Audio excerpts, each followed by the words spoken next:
నేను తిట్టుకోలే, భగవంతుడిదల్లా నేను తిట్టుకోలే. ఎందుకో చెప్పనా, నటుడుగా ఆయనకన్నా నేను తోపును కాబట్టి తిట్టుకోలే.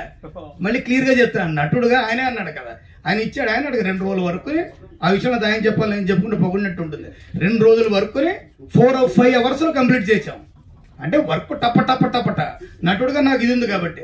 కానీ డైరెక్టర్ స్థానానికి వచ్చిన దాకండి ఆ సినిమాలో కొన్ని ఇంచుమించు 10 మంది 15 మంది ఆర్టిస్టులు వచ్చి ఉంటారుగా, వాళ్ళకి ఈయనలాగే ఆన్ స్క్రీన్ రావచ్చు రాకపోవచ్చు పెర్ఫార్మెన్స్. బట్ వచ్చే వరకు డైరెక్టర్ ఆయనలోంచి బయటకు వచ్చేసి డైరెక్టర్ అనేవాడు 2-3 సార్లు అయినా సరే వాళ్ళకి అలాగే ఉంటుంది కొత్త వారికి. మరి కొత్త వారికి 2-3 సినిమాలు చేసిన వరకు అనుభవం తక్కువ వాళ్ళకు.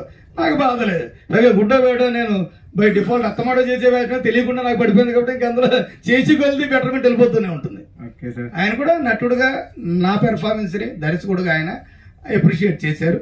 అలాంటి వేషం అయితే ఇచ్చినందుకు, మంచి పెర్ఫార్మెన్స్ స్కోప్ అని వేషం ఇచ్చినందుకు మీడియా ముందు మరొకసారి మీకు థ్యాంక్స్ చెప్తున్నానండి. మీరు అనుకున్న ఆన్సర్ వచ్చిందండి? వచ్చింది sir. Thank you sir, thank you. Next director గారు. సార్, ఈ మూవీ టీం అంతా ఇప్పుడు మీరు అందరూ వచ్చారు, హీరోయిన్స్ ఎందుకు రాలేదు?